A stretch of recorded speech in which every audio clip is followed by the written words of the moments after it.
Buenas noches con todos. Sí, gracias por unirse a este espacio de reflexión. Bueno, un poco para comentar, ¿no? Inicia la lectura con mención a una pregunta que le hacían los fariseos a Jesús, ¿no? Porque ellos se habían dado cuenta de que Jesús ya había superado a las preguntas medio engañosas que habían hecho los saduceos, ¿no? Ahora un poco para refrescar la memoria, acordémonos quiénes eran los saduceos y quiénes eran los fariseos, ¿no? En el pueblo judío de esa época había pues muchas sectas, ¿no? Pero los saduceos eran, digamos, el clero, pero de la clase adinerada, la clase aristocrática. Si bien es cierto, ellos eran no muy queridos por el pueblo, pero sí tenían influencias porque estaban muy vinculados a los políticos, ¿no? Entonces tenían influencias. Sin embargo, los que más estudiaban y más conocían la ley eran los fariseos. Pero la pregunta que ellos realizan a Jesús lo hacen en torno a lo que ellos predicaban, lo que ellos enseñaban, lo que ellos practicaban, porque ellos eran muy cultores de los ritos y las formas. Ellos pensaban que, y hasta ahora queda la palabra, ¿no? De que a través de los ritos, a través de las formas, los objetos, o las costumbres o las normas de vida en el templo y fuera del templo, ellos estaban honrando a Dios, ¿no? Esas costumbres que ellos tenían, que hasta ahora se heredan todavía, ¿no? Eso de ponerse ropas de un determinado color en una determinada época del año, porque piensan que a Dios le va a agradar ese tipo de cosas, ¿no? O dejar de comer cierto tipo de alimentos en una determinada semana del año, o qué sé yo. Sin embargo, esos son formas, ¿no? Jesús iba más al fondo que a la forma. Y ellos le preguntan en el sentido de las formas. O sea, ¿qué cosa iba a decir Jesús? ¿Cuál es el mandamiento más importante? Como si Jesús les diría, bueno, pues a Dios le agrada que le sacrifiquen carneros o que, no sé, que las personas ayunen una vez al mes, ese tipo de cosas, ¿no? Sin embargo, Jesús, que era muy inteligente y muy sagaz para salir de estas trampas que los fariseos le tendían, pone en claro las cosas sin quebrantar la ley por ellos conocida.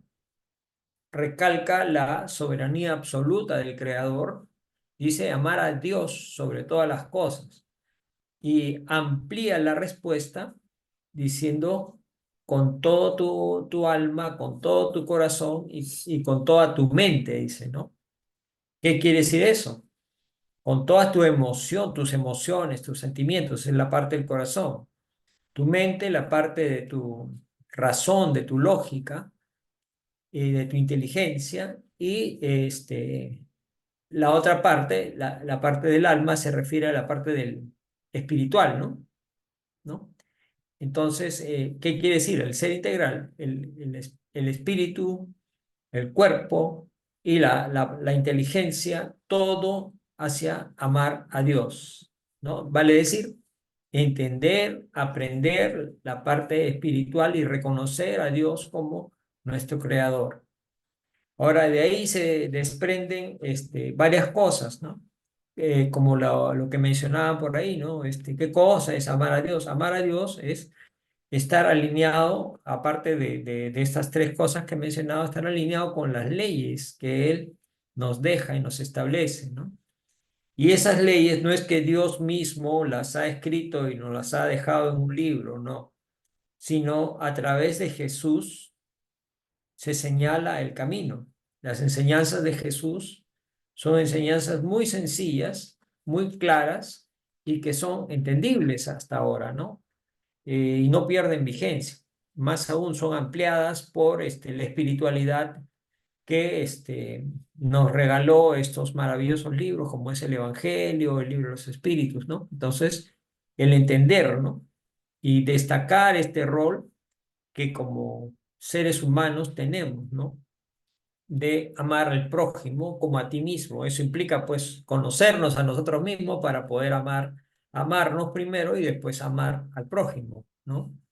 Y esa es una definición de moral bastante buena, ¿no? Porque hay mucha gente que dice, pero ¿cuál es la moral, no? Que una sociedad puede tener un criterio moral, otra sociedad en Oriente o en África puede tener otro criterio moral, pero finalmente la moral universal se une en lo que dice Jesús, ¿no? Haz a otro, al prójimo, lo que quisiera que hagan contigo, ¿no? O no hagas al prójimo lo que no quisieras que hagan contigo también, ¿no? Entonces, te pone límites a tus deberes y a tus derechos, ¿no? Entonces, por ahí nos enseña, ¿no? Nos enseña qué es lo que tenemos que hacer. ¿Cuáles son los enemigos principales? Como bien lo han dicho todos ustedes, egoísmo, ¿no? El egoísmo, porque mi mamá, me acuerdo, hablaba siempre de la ley del embudo, lo ancho para uno y lo angosto para los otros.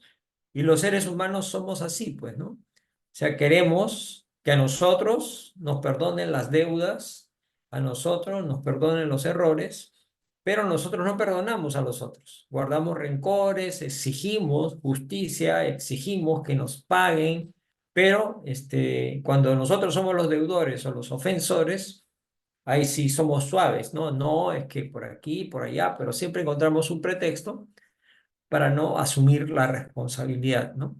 Entonces, ese es un llamado también a ser objetivos, ¿no? Entonces, en la medida, como bien mencionaban, en la medida que nosotros vayamos entendiendo esto, vayamos interiorizando, vamos a ir transformándonos, ¿no? Transformándonos positivamente hacia el bien y permitiendo también que al difundir, al compartir, al que los demás vean nuestra transformación, también vayamos contagiando eso, ¿no?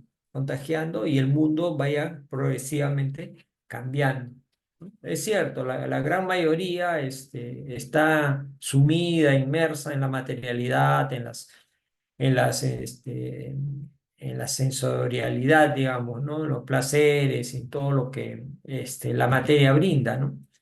La materia efímera, ¿no? Pero en la medida que vayamos entendiendo que somos espíritus más que cuerpos, entonces la cosa va a cambiar, ¿no? Vamos a transformar nuestras vidas, vamos a ser más fraternos, solidarios, entendiendo que si yo me enemisto con alguien, no lo perdono, le siento odio, le hago daño, que cuando esa persona o yo o la otra persona dejemos este mundo material, vamos a seguir vivos, sino que espiritualmente. Y después vamos a reencarnar. Y si no solucionamos el problema que tenemos, vamos a seguir encontrándonos hasta que lo solucionemos. Entonces, conviene solucionar todo tipo de malos sentimientos, odios, deseos de venganza en esta vida ya, ¿no? Y perdonar también y perdonarnos, ¿no? Porque de ello depende nuestro crecimiento, nuestra paz y nuestra alegría. Ese es el mensaje que yo entiendo el día de hoy. Gracias.